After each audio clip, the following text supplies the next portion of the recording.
Welcome to the Alabama CPA podcast. I'm your host, Rob Pearson. We recorded a segment of the annual meeting at the club, and we did it. We were not able to tie into the house sound system. We had to kind of do it setting a microphone out and sort of picking it up off the speaker. So the sound quality is not just great, and our apologies for that. But we did want you to be able to hear, if you were not at the annual meeting, a panel moderated by Jeannine Birmingham, including myself, Kerry Underwood, who's in the Alabama legislature, and Paul Perry, the immediate past chairman of the Alabama State Society of CPAs, on current issues affecting the CPA profession and in the legislature. So, again, apologies for the sound, but I hope you were able to tune in and listen and pick up something along the way. This is the Alabama CPA podcast. Yes, new to our program this year is a little bit of music to liven things up. And I love Bubba Underwood's phrase, all we do is win. We've got to win. That was so appropriate for you. Go Troy. Go Troy, that's right. Where are my Troy fans in the group? It is okay to stream the game later on and give us updates. We might be streaming from this table at the front left corner. So This is a big screen behind us here, Jeannine. All right, so obviously this is going to be a super fun panel with three prestigious guests that I have. Let me just let each of you introduce yourselves and tell the group a little bit about what you do and who you are. Kerry, we'll start with you. So my name is Kerry Underwood. I am a CPA in the northwest corner of the state, in the Shoals area. My friend Marty and crew are from, and love what I do in the CPA profession, and also I'm a state representative. So we have taken a profession that sometimes we don't really focus our people skills, which we just heard about a few minutes ago, and have turned it into an elected position that I am fully am in love with, and it's a joy to represent my people at home, but it's also a joy to represent our profession. We do that a lot more than we used to. So that's who I am. My nickname is Bubba, so feel free to call me that for the rest of the day. I'm Rob Pearson, and I'm Bubba's chief of staff in the legislature. I'm kidding. I have the honor of serving you as your government affairs person for the State Society of CPAs. I'm in my second year, and was in public practice for about 20 years before that, and worked up here in Birmingham in private practice before that. So a little bit of experience in a lot of different things, but this lobbying thing has been a blast because of people like Bubba. And the good thing about CPAs, and y'all know this, is we want to help. We've got this natural inclination to help people. And that's what makes Bubba so good in the legislature, is he finds ways to help people, and I try to help him help people, so, and others. So anyway, again, it's been an honor to serve in that capacity for you. We've already met, but just a little bit of background. I have been at Warren Averett for 22 years. I am over their risk advisory and assurance practice. Started off as a financial statement auditor. Do a lot of things, data analytics, AI, and cybersecurity. And happy to be here and thank everybody for coming. And Bubba, thank you for your service to both the state and the profession. Thanks, guys. And again, for those of you who have not had the opportunity to meet, my name is Jeannine Birmingham. I'm CEO of the Alabama Society of CPAs. And I feel like at this point in my journey, I can share, I'm finishing 28 years of the Alabama Society this year. It is also, Paul has already mentioned that we've got some fun and different things planned for our lunch time today, our awards and whatnot. And many of you probably know my predecessor, Brian Hassler, who will be with us today at lunch. So look for him to come in. I'm super excited to have him here today. All right, so we're going to get started. And Paul, I'm going to direct a few questions to you first, since you have served as our chair of the board this year. And you might think you know what the first question is, but we've almost kind of spoiled it a little bit. But who's going to win that baseball game today? It's going to be Troy. It's going to be Troy, right? Nothing against the Mountaineers, but that's right. And not kidding, but the game will be streamed on several tables. So it's just got to happen. You might wonder where my voice is. It's because I screamed at the television like I had no better sense on both Friday and Sunday. I screamed, but for a different reason. Sorry. My team's not there anymore. So, Paul, your year as chair. What did you learn about the profession that maybe you didn't know or you didn't really think about so much before? And what did you learn about yourself leading the society? So, I mean, I would say for the profession, and I think I knew this, but it was good to have some validation for the thought, was that the profession is extremely resilient. And when you think about everything that has ever been thrown at business, and then you think about whatever has come for CPAs, and you've heard everybody talk about when Excel showed up, they said, you're going to lose your jobs. And all we did was we took that tool and we made what we do, which is advice and which is giving back to the business community, our knowledge, we just made it that much more impactful, right? And so now everybody's saying AI is going to come and take your job, and in my opinion, it's not. It's going to be helpful, but again, it's going to be one of those things that if we embrace it, we can do what we do better. Carla talked a little bit about Rise 2040, and had the opportunity to be on the advisory board for the ASCPA related to Rise 2040. And the thing that we said in the room was, CPAs finally get to do what we were meant to do. Like, we can finally take that tool and we can step back and take away the work that, is mundane and we don't maybe always like, and then we can find a better way to do our job. We can build a better mousetrap. And I think the resilience that everybody has, and one of the things that I appreciated about the opportunity this year was traveling the state and talking to folks from all different corners, is that we're all in this together. It takes all of us. We need to stop this bickering and fighting amongst ourselves and really help each other out and collaborate more. And I think people want that.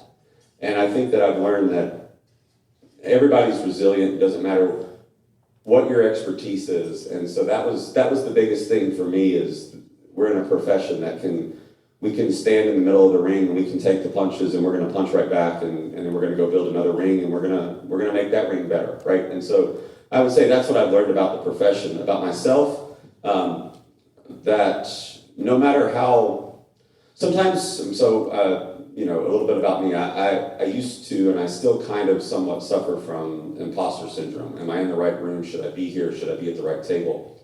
And I think what I've learned over the year is no matter how small the impact is, no matter how small the changes that we make, it takes all of those to make the profession, business, to make society better. And I think what I learned is no matter how small I think my impact is, it's still pretty impactful to the bigger group. So I think the thing I've learned about myself is I can make an impact no matter how small or how big. So we just heard Carla share some professional issues, obviously kind of tone from the top, and certainly AI and technology are issues that we address in Alabama. The workforces are issues that we address in Alabama. Certainly legislation, and guys, even though I'm asking Paul a couple questions, you all feel free to jump in. But what are your concerns as professional issues for CPAs in Alabama? Yeah, I think it's staying up to date with what is coming and not. I think sometimes we look at it and we go, we're going to wait, and sometimes we wait too long, and so we can't miss that opportunity to take a tool or to take an opportunity to grow within the profession. And so sometimes society and business will tell us, you have to do, and I think that's where we sometimes get bit, and some people will jump into something without thinking ramifications of this, or what do I need to do differently. They're just, because everybody else, it's social proof, it's groupthink. If everybody else is doing it, then I should be doing it. And I think we sometimes have to step back and go, well, what makes sense for us? Carla said it, not everything is right for everyone. And so we have to do that. So I think that's one piece. And I think from a student and a future leader, a future of the profession perspective, a lot of people come into the state, and if you talk to my friend Boyd with the state board, he will say, we've got a really good passing rate, but then everybody leaves the state, right? And so I think one of the things for CPAs in Alabama is we have to make not just the profession attractive, we have to make our communities attractive to keep people from going back home. And it's just the essence of students traveling out of state to go to college. But we want to make this, hey, this is your home, this is your community. And I think that's one of the biggest things that we definitely have to work on. And tell a better story. I said it, Carlos said it, you'll probably hear it 4 more times today. Tell a better story of what it means to be a CPA in the state of Alabama, and then continue to grow that. And I think that's one of the other pieces. And then volunteering. And to me, giving back to the profession that gave us all so much is pretty darn rewarding. And so I think we need to increase the amount of volunteers we have in that space, and not just let the same 20 people do it, every year. We've really got to grow that base. I'm so glad you mentioned that. I'm sorry, Rob. No, go ahead. We have many opportunities to get involved and volunteer at a professional level, both at the state and certainly at the national level. And so you're going to hear that's one of our goals this year, is to get more of you involved at the national level. There are a host of committees and opportunities for you to share your expertise in the voice of similar, small projects or large projects. And Paul has been on many of those. I've served on many of those, and there's a number of you who have as well. But we need to get more Alabama CPAs involved at the national level. And before, sorry, Rob, I'd love to cut Rob off because he can talk forever. You got to jump in, Rob. So just a plug for the ASCPA and volunteering. June 1st, their volunteer website opened up, and if there's ever been a board or a committee or something at the national level that you wanted to be a part of, now is the time to go and put your resume in, put your name in the hat. I've done a lot locally, I've done a lot nationally, and it's just so rewarding to give back at all levels. We'll have that posted in the edition. That's our Tuesday newsletter, with a link where you can go directly to that Volunteer Central and find some places. But Rob, go ahead. Love you mentioned it, but I want to come back to the fact that our universities are consistently in the top 5 nationally in preparing our students for the CPA exam. And we've got a lot of educators in the room, and y'all are fantastic. You're among the nation's best. And so I want everybody to know that, first of all. Second of all, I think you all know that Alabama is in one of the greatest expansion periods in its history. I mean, there's more economic development going on in the state of Alabama.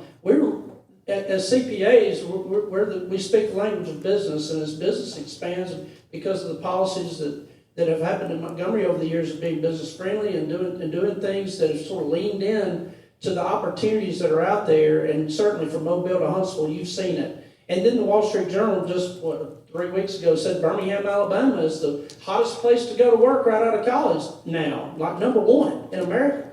And so as CPAs, again, we want to lean into this momentum, and we want to rise to meet the challenge of Alabama businesses are presenting us, and again, the business-friendly policies that there are. So, that's a big challenge for us, again, but it's one that, the inventory's sort of there. They're coming from out of state to our universities because we do such a great job educating them.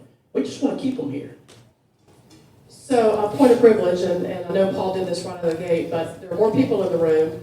Let's ask every student and every professor or high school teacher that is with us today to please stand. Don't be shy. There's a lot. Look at everybody in here.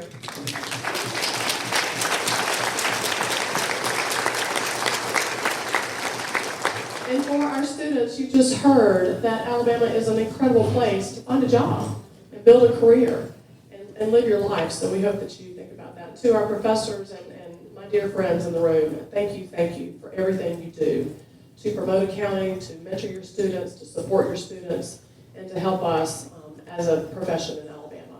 You're the best. You really are. Carrie, you've not had a chance to talk yet, so let me just flip just a minute to Representative Bubba Underwood, District 3. You have such a unique, double hat that you wear at the same time, because you all know that the Alabama legislature, the regular session, typically meets in the first quarter of the calendar year, and guess what happens the first quarter of the calendar year for us? It's a little busy season time. And this gentleman, you just amaze me in how you can balance everything. So I want just tell a little bit about your story there, how you actually accomplished being a representative for the state of Alabama, not just for his district, but he is a leader in the state of Alabama, doing so many awesome things to help us with economic development. And then how you balance your role as a practicing CPA. I'd like to start with the CPA brag if I could for just a moment. The people that represent us as the board members, the State Board of Public Accountancy, and the Alabama Society of CPAs are famous in Montgomery. When you walk into a room and Robert, Jeannine, or Boyd walk into the room, they take notice because they understand the significance of the profession and how we conduct ourselves with integrity, and it matters. And I want you to know today that our profession is well thought of and well represented in Montgomery, and that's very important. When we first was introduced to the fact that there is a governmental affairs person, I was introducing the concept to some of my fellow legislators. And I said, hey, I got Rob, he's with the ASCPA, he wants to meet with us for a minute. And the first question was, so what does he want? And I know you hear that, you think, well, yeah, what does he want? Well, he didn't want a thing. He wanted to offer his services as someone who is trained and adept to any business scenario you can think of to the legislative process. So if you're creating a bill that has anything to do with business or taxes, we're there to help the process. We got ideas, we got things that you've not thought of because we're so connected to the business community. So the first thought was, what does he want? Well, he just wants to help. And that's probably the only time I've ever said that in Montgomery in 4 years, is this one profession. Everybody else just wants something, which is part of the process too. So that's my CPA brag for just a minute. That is insider tip information. That is exactly how it operates in Montgomery. And I'm very proud of the people I'm on stage here with today. It's an honor to work with them. So yeah, I'm not sure the business decision was very good to say I want to be a legislator in the spring because it is a very tough scheduling. I don't balance it well. I think I'm pretty bad at it, to be honest with you. But it's just something you endure because it's 10 weeks long, and you say I'll limp through it. And so the days start early. I go to Montgomery on Tuesday morning. Usually leave about 4 in the morning because those of you who are here live in Birmingham, I've got to get through this place before people start going to work. So I try to get through before 6, and I get to Montgomery early, and people know now that I'm going to be there, and so my day starts at 8 or before with meetings and people just want to talk. And so that's Tuesday morning, and we gavels on Tuesdays, and that starts at 1 and goes until Wednesdays are committee days, so I have an Airbnb that myself and 3 other legislators share. And so my committees are all day as well. I have several I get to serve on. I consider that a privilege. And then Thursdays we're gaveling again. And that's at 9 in the morning, and we go until. And then I come home sometime Thursday evening between 5, 6, 7, whatever, whenever speaker lets us go. And I would typically stop home for supper, and then I'll go to work. And I'm at work from Thursday night until Tuesday again, and which means I don't go to church on Sundays. I know it's bad, but I make up for it later. But you just for those 4 days you got to give it everything you got, and so I'll work 20-hour days, sleep for 4 hours, and everybody understands that I'm just not quite as accessible to home or to friends or whatever during that time frame. And then just, get there for 15. And on the 17th, Marty, we start on extensions. I give myself 2 days, and we start on extensions right after that. So it is a trying time, but, it's worth it. I enjoy what I do as a profession, and I enjoy what I do as a legislator. So, the people around me, my family have committed to that, and that's helpful. That's awesome, and we thank you so much for your service. Really, you do a great job. So we had a key legislative win in the CPA community this year, but there were a number of business wins, including some of those where Rob offered to help other legislators with legislation, and they actually took our advice and made some changes along the way. So I'd like for you all to talk a little bit about those wins, but also, as you think about the wins, how important is it for us as voices of the profession? Is it to collaborate with legislators in helping to get legislation across the finish line, or maybe not, like, let's get rid of that legislation? So talk a little bit about that.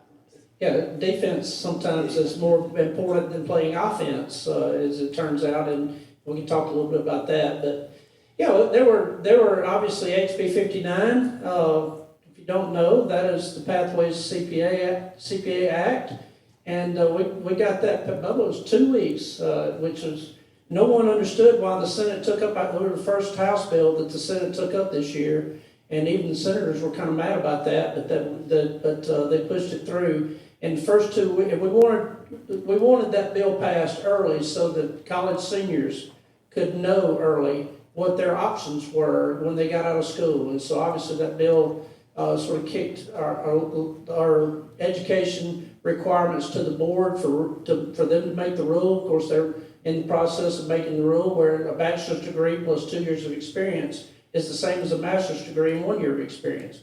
So that being able to add that in, and at least as another pathway for CPAs, you've read all about that, I hope. So that was, again, passing that soon was a big win, and Bubba had a lot to do. He was the sponsor of the bill, and but we did a lot of education before the session started. So Jeannine, to your point, getting those relationships early so that when you do need something, and you can walk in and they trust you to sort of be thinking about what's best for the business community, obviously what's best for CPAs, and being a partner with them to get to the right answer. Well, they saw the CPA bill as just that. And so it passed quickly, and I think it was maybe the second bill that the governor, or sixth bill, I think, that the governor signed. So we're very happy about that. In auditing, how many of you know, or you should know, we've been trying to tell people about it, but Rachel Riddle, the Department of Examiners, has stepped up her enforcement of municipalities and whether or not they get audited or being compliant with Alabama state law. And so to do that, there are a couple of things she did. First of all, we got a bill passed that requires municipalities and counties to publish their reports online. And they're monitoring those to see who's on the nice list and who's on the naughty list, which is good. We want to, and we're here for accountability. That's part of our role. The second thing was raising the thresholds for what small municipalities were required to do, and so we had the honor of working with Ms. Riddle and with other legislators to get that passed. I think we're sort of toward the end before we finally got it passed. And there was, of course, the conformity bill, the big beautiful bill, along Trump accounts, and I think it was employer payments on student loan things. But that's just a few things. But I don't know if you remember.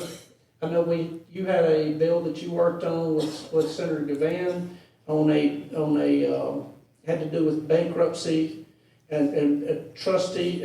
The ability for non-attorneys or accountants, primarily CPAs, to act as a trustee in a bankruptcy situation for entities like LLCs and that kind of thing. So that's a new business line for CPAs that Senator Gavan told Bubba about, and he championed it, and we helped him to do that and got that across the finish line as well.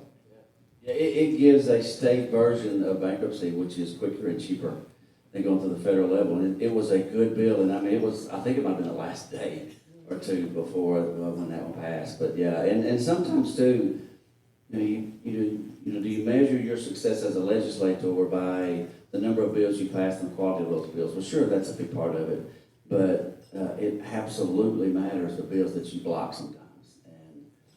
And we have worked basically 4 years in a row. We've had to block bills, and that matters. The ones that you stop as well. So it all comes together and works together for the good. I will say, Ellis, you mentioned STEM. Thank you for that. Was in the last legislative session. There was a bill that created a STEM council within the Department of Workforce, and they had a list of professions in there, and Representative Collins was the sponsor of that bill, and I just happened to catch her coming out of the elevator one day. Representative Collins, you got a minute? Sure, walk with me. So we're walking down the hall. I said, I just need you to make one change in that bill. Just add the word accounting to that bill. She said, oh, that's math. I think we can do that. So she did. She brought an amendment to the floor, added accounting to the bill, and now we're in there for STEM, which is a nationwide effort. that the AICPA, frankly, hasn't been able to pull across the finish line yet. I don't know what we got to do to get that done, but we can do it in Alabama. Surely we can do it at the federal level. And but it has paid dividends, Jeannine. I know Florence has been working with them, and you have as well with the Department of Workforce on STEM, and that's a really big deal for us to be able to get that message down into high schools and have the state help us to do that. And one last thing, we mentioned playing defense. Our eyes on deregulation. There's sort of a wave that's we're worried about. We're not pushing the panic button yet, but everybody talks about deregulation. What that means in a lot of ways is changing the way our state board functions. And frankly, we are thrilled with the way our state board functions, and we have a very good state board. Not all boards are as efficient and effective and are subject matter experts like our board is.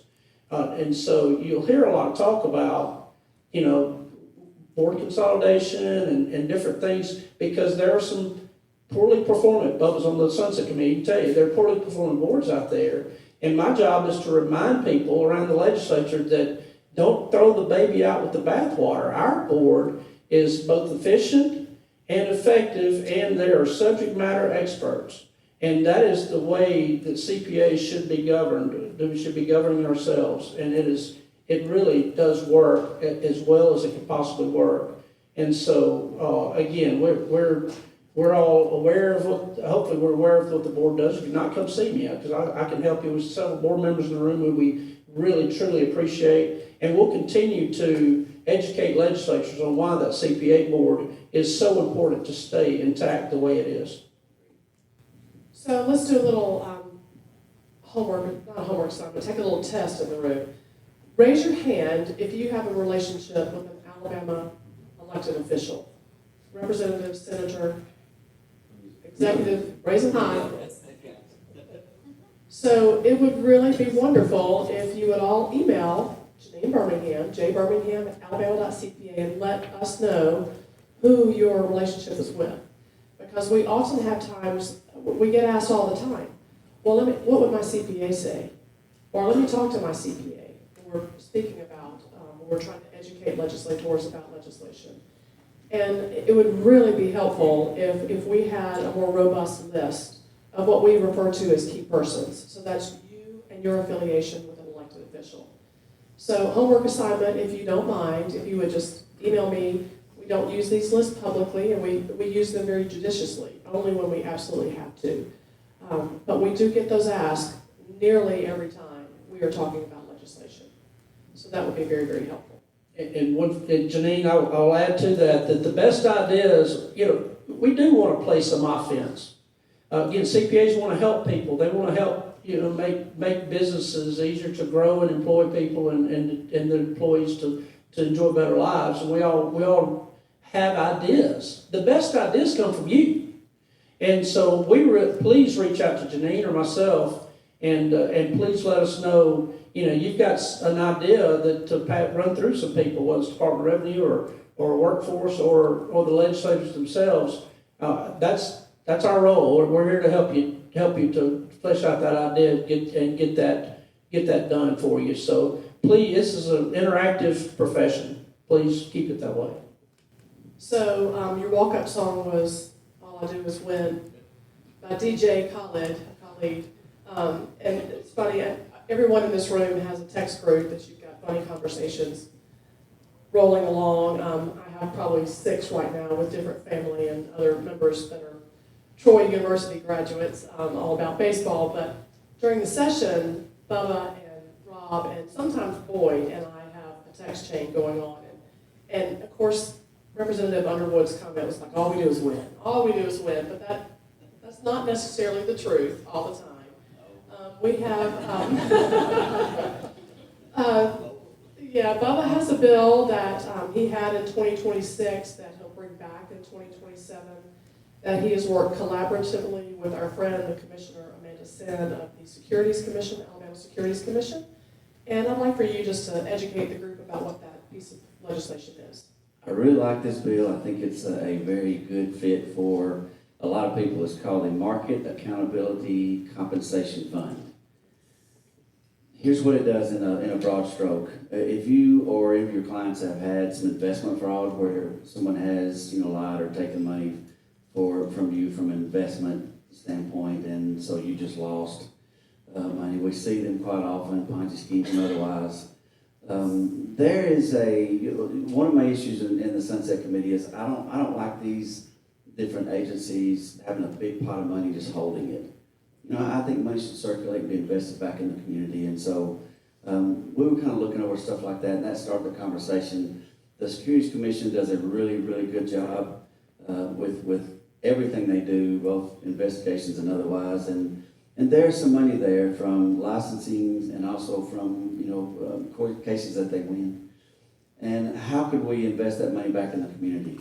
So this piece of legislation we'll introduce early next session establishes not only a fund but the funding mechanism for it that basically says if there was a case that is won, if there's a criminal case that is won where you were defrauded of money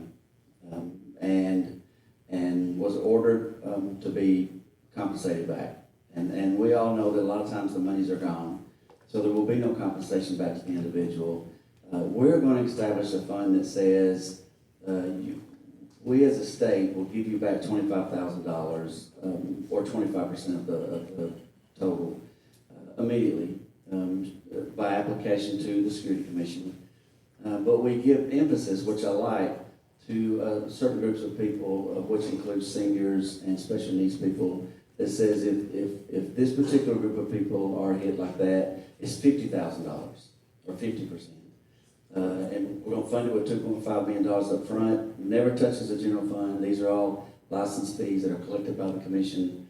And I really think that we're giving investors a chance to say, I think I'm happy investing in Alabama because they've seen where problems are and they're going to give me a backstop to say that if something bad happens that they're going to have my back, which would encourage more people to invest in the state. And so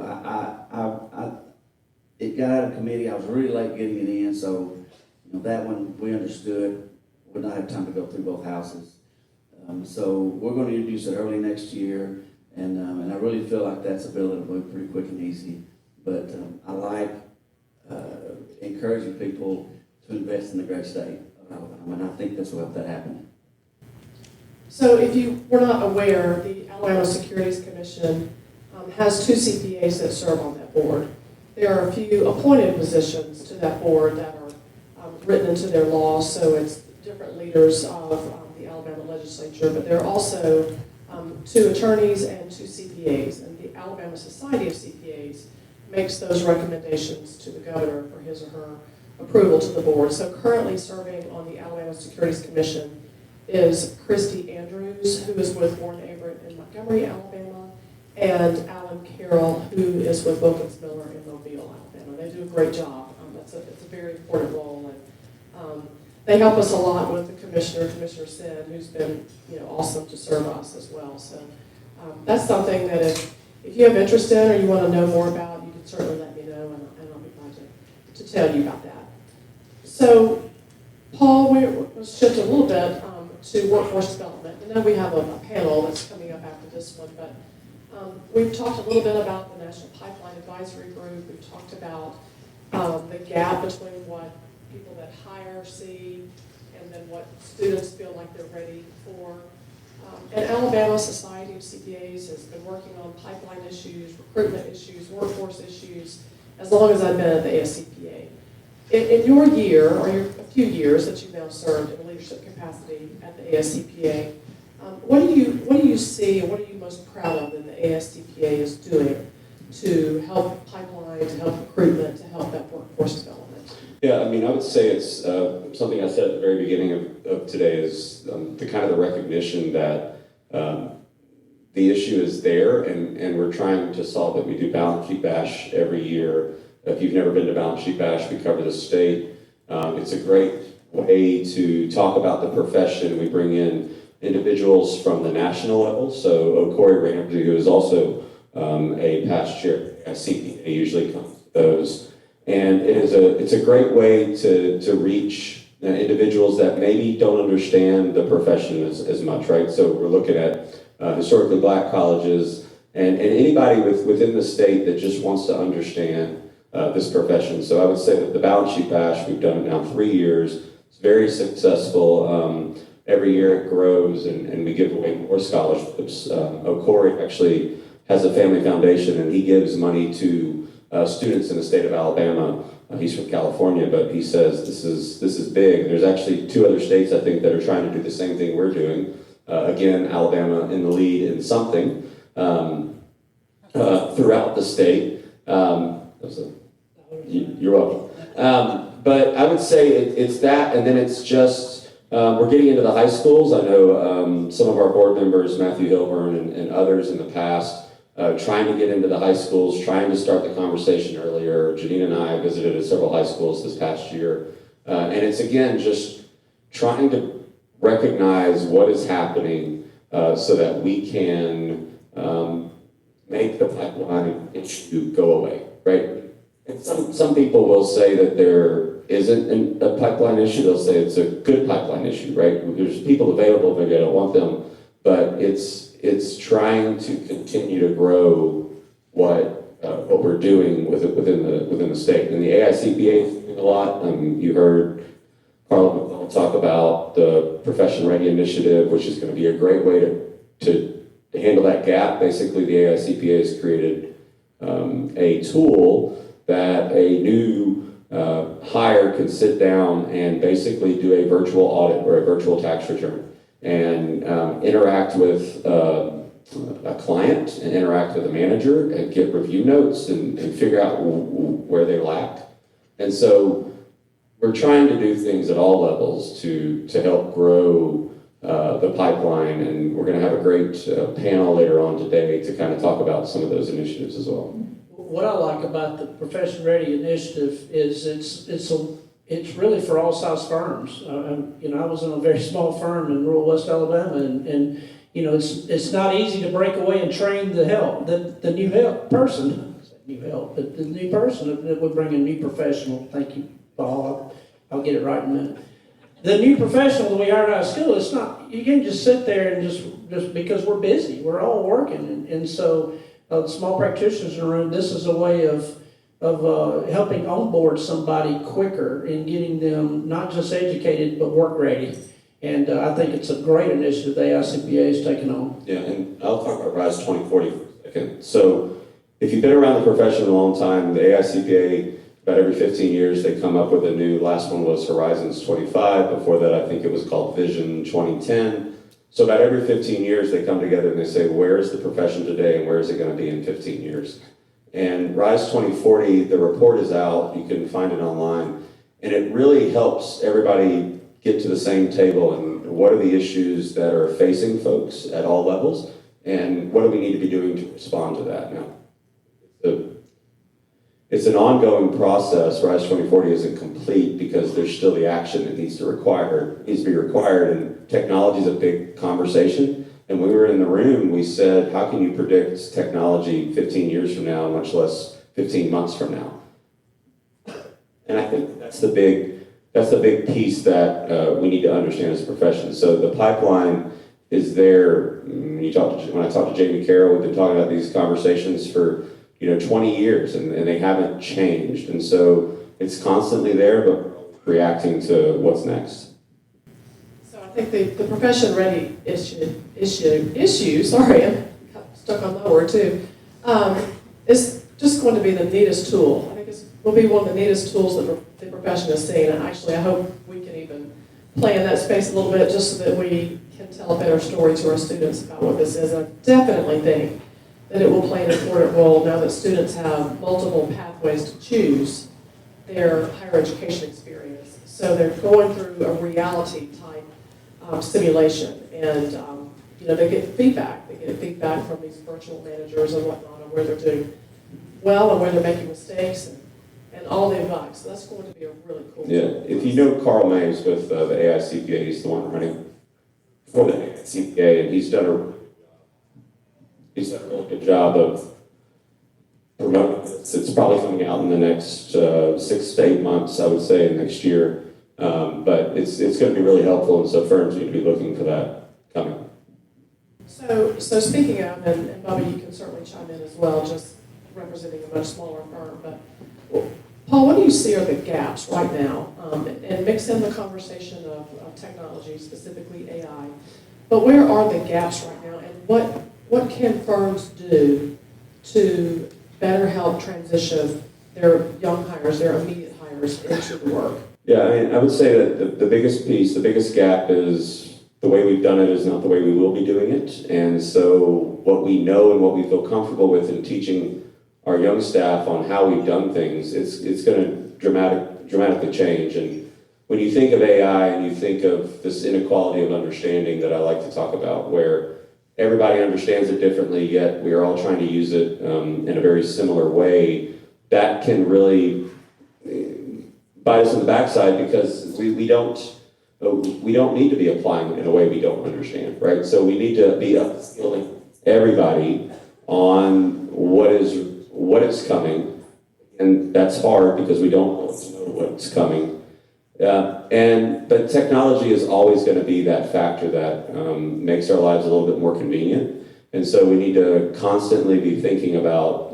It's a big game of chess. What is 4 moves ahead? Right? We have a director of innovation at Warren Averett, and they're always trying to think of what's next, and they're trying to prepare. They're not thinking about what's coming next. So I'd say that that's one of the biggest pieces that we have to think about from that perspective. And the other gap is going to be we didn't hire a lot of people, and so in a certain period of time, and so everybody's going to have this gap between upper supervisor to senior manager, and so you're going to have to. People are going to have to grow up really fast, really quick, and they're going to have to figure that out. So training them in what is coming when you don't know what's coming, but then just trying to prepare for what's next. So in my smaller firm, we don't really have time to think about what's next. We're like, how many returns do we have to get out tomorrow? It's kind of where we're at. So, we follow the industry in that regard. So that's why I appreciate leadership doing that for us. And it feels like in Northwest Alabama, I'm curious to know if it's like this statewide. Somebody asked me one time if another CPA came, to Main Street, which I'm on, and opened, an office across the street, what would it do to you? And I said, no, I probably have started with some clients, and send some line to them and say, let's work together on this. I don't feel any competition. I want more public accountants doing what we do. In all 4 cities of where I live. And I don't know if that's true statewide or nationwide, but it's certainly what I'm feeling, that we don't have enough time in the day to process the clients that we have, and we still get calls about, are you taking new clients? And for the first time in my life, I'm like, I really don't know if I am or not today. And so I appreciate the workload. I hope it stays like this, because I'm sure there's been days where it's not. But I feel like we're in a unique place in our profession. There's been a lot of economic development over the last 4 years, and who would have thought in Northwest Alabama, 6 hours from the Gulf, we'd be building parts for submarines, and that has just happened. And on the announcement day, they spent a lot of money on the announcement day, and people in my community didn't believe it until Leonard Skinner showed up and sang "Sweet Home Alabama." That's when they locked in. Hey, Bob, I know you've been telling us, Rob, but Leonard Skinner's here, so we'll talk to you later. And I left in Freeburg because I knew I had 20 minutes to get out, get on the road. But we are building components for submarines in Northwest Alabama on the Tennessee River that will flow down the Tom Bigby and go to the Gulf, where they will. I would love if they build the entire sub. I'm not sure if that's, I know they're going to do other components. I hope, if not today, in the near future, we'll have a submarine that's entirely built in the state of Alabama, cruising the ocean floors, looking for people to blow up to protect our country. That's what I hope. And I want to know about it. Because all we do is win, right? Yeah, all we do is win. Yeah, all we do is win. So I think that we have to be very deliberate in our workforce training. We have to be very deliberate and what we offer as a profession to individuals that are coming here to work, to the spin-offs, the tier 1, 2, 3s, that will be working with those larger government contracts and others that are coming. We are experiencing a very good day in Alabama, and I think we need to be deliberate in how we approach that and make sure that we don't get caught off guard. I think if there's any, like eating at a restaurant that's new, you can't have a bad plate or they won't come back, right? If a big company comes here and says we couldn't get the people that we needed to work, we couldn't get the support from our professions or whoever, I think that'll be gone, and then we'll start trending the other way. So I want to be very deliberate, especially our profession, and how we approach that with our workforce and with our profession, the services that we offer. You mentioned, you brought up an issue of rural, basically rural. I'm a rural guy, so you hit a nerve.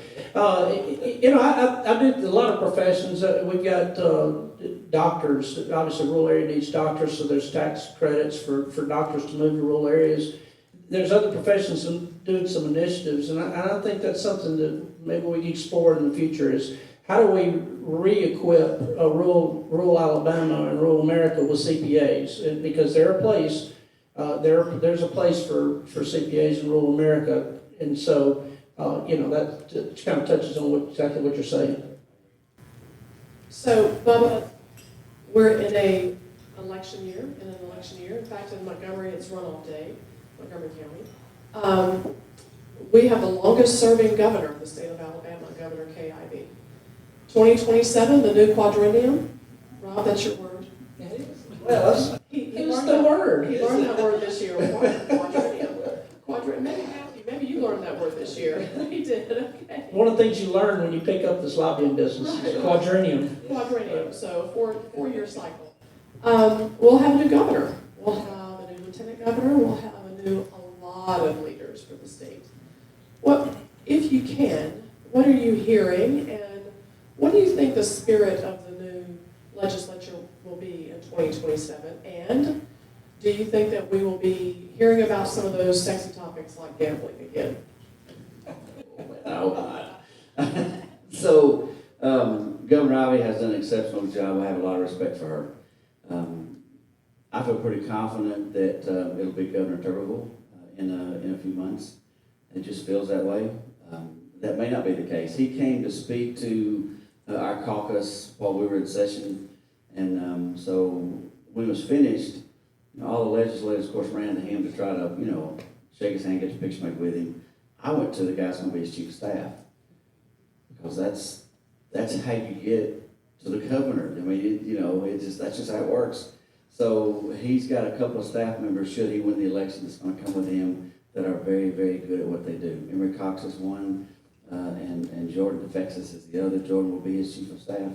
And so I am working to make sure that I have a really good relationship with both of those. And I have one with Coach too. It's just, so there's 5 million people in the state of Alabama, and they all want to have one with him. So I'm going to make sure I'm connected with his staff. And it's going to be interesting to see how he approaches things. He is a very conservative person, and will govern as such.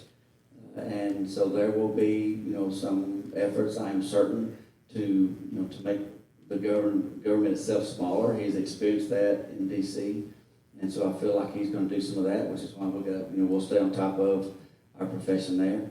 But I think there's going to be some things he's going to blow up, just because that's kind of how his personality is.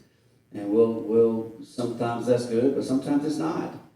And so there will probably be times like I've had with Governor Ivey that I had to say, I don't support that legislation. And that is never really a fun conversation. I've been lucky that the times I said no to her have been on the phone, which is better than being in the room. So I will count that as a gift. But I'm sure I'll probably have some with him as well. I hope that I can have opportunities to have conversations prior to him deciding that that's the direction he wants to go, and I get those through his chief of staff. We do feel like there will be some gambling come up again, just because we saw how many candidates that they supported, and some candidates they supported, the candidate didn't even know. And that does happen, y'all. That's not a joke. There were mailers and such that went out supporting a particular candidate, and they had no clue what was going on with that and that it was happening. So we feel like there will be something come around. We'll see. I do know that I asked multiple times last time for us to approach that going with a lottery, clean lottery bill first. And I think that's supported. I think where I live it is. I was told that you could not do that. That the way it's structured, that if you do whatever, then it will be full, and there would be no interaction with the government to oversee that. We'd lose our leverage. That's what I was told. And so if they come out next year and say we're going to do a lottery only, I was lied to, and I will make sure everybody knows. Because I worked that, I asked it multiple times, privately and in open meetings, and was told the same thing every time. And I don't want my people at home to think I lied to them, because it is what I was told. So I will have to make sure that there are some answers to why I was told one thing and I'm told something else today. I have heard that there's some conversation in that regard. So we'll see how that plays out. But I do feel like there may be some issues coming up with that again. We'll see. So I am going to ask Paul one last question, but then again, the floor is open for you to ask questions of these incredible leaders on the stage with me. And I hope you'll take that opportunity. Again, Bubba is always open to a phone call and email, and he knows a lot about what's happening in the state of Alabama. Rob does too, and certainly Paul being a leader for the profession. But Paul, as you wrap up your year as chair of the ASCPA, what gives you the most optimism about the profession in Alabama, the profession broadly, and then specifically, what gives you optimism about Alabama Society of CPAs? So I would say that it's connections and it's friendship. The amount of new friends that I have after this year and then coming into this year, and realizing that the friendship is based on we want the state to do better, to be better. We want the profession to succeed, because I'm a huge rising tides person, and if we all succeed, then that benefits everybody. And so I would say that it's those connections I've made, it's those friendships that I've made, and it's just watching other people get involved, new folks coming on the board. I've watched 3 or 4 groups now come onto the board, and every time I always leave our board retreat just energized that there are other people that care about this profession the way that I do. And sometimes you can feel like a man on an island and you're the only one, but I definitely do not feel that way with our board, and for the new board members that are coming on, and for anybody in the room that wants to be a future board member. I mean, this is the piece, and I think it's that connection. And as I've traveled the country with the AICPA on some things, and I got to be engaged last week, and I've done that several years, there are a lot of people coast to coast, top to bottom, that care about this profession, and all you got to do is get involved. All you got to do is give your voice, and then hopefully at the end of the day, you've made it all a little bit better. And so I would say it's those connections that I've built and those friendships, and that's what I'm looking forward to. And honestly, a couple hours of my day back will be nice as well. But I know that Kendra and the new leadership going forward is going to do a fantastic job. Everybody loves a winner, Jeannine. The 2 guys I'm sitting between are winners, and to be a part of their team has been special. So thank you, Paul, for all that you've done. Any questions from our group? And I know you're not shy. All right, a bottle of bourbon to whoever stands up. And good question. You already got one. No questions? I don't want bourbon, I've already got it. No. He's loud enough. Yeah, will you speak just a little more to what we were kind of watching in Florida with the deregulation? I just felt like maybe that's worth everybody kind of hearing about and seeing maybe where that concern comes from. So Matthew is asking a question to Rob and to Kerry specifically about some deregulation legislation that we've been watching for a couple of years in Florida, and how that might impact us in Alabama, especially with new leadership. I will say, based on some feedback I got last week, that they've tried to introduce this 2 years in a row in Florida, and it's failed both years. And I think the momentum is shifting away because the public, the public is seeing the value in our board in particular, and Florida's board, the way it operates. They're seeing they want those subject matter experts in the room governing our profession. And they know that it's funded strictly through fees that we pay, so it's no taxpayer money going into this board. It is an extremely efficient way of doing business. And so the public opinion tide is sort of shifting away. Now, that doesn't mean we need to stop playing defense. We'll continue to be aware of any issues that come up, but we think other states will make a run at it. You always got people who sort of want to fly that flag. They don't even know why sometimes, but they just, well, deregulation is good. Well, in some cases, yeah, sure, but not in this case. And so we want to be sure and play defense there. And one more point of personal privilege. The Alabama CPA podcast is recording as we speak, so we're restarting it. I've sort of set it down a little bit, too long, but again, if you pull up, you want to hear more about what's going on in the CPA world, we'll try to keep you up to date through the Alabama CPA podcast, a real original name, but if you search, you'll find it. And so we had Boyd Busby and Steve Smith, the chairman of the State Board of Public Accountancy, on last week, and they gave us a little NASPA update from San Juan, Puerto Rico. I'm still nursing a sunburn, but that's okay too. We had a great time visiting and learning more about the profession around the country. So again, I want to put a plug in there. Just be sure and listen on your drive home. So there has been legislation proposed, I think 3 out of 4 years, that establishes a way to consolidate boards. It always originates in the Senate, from a senator from Baldwin County, who's a good guy.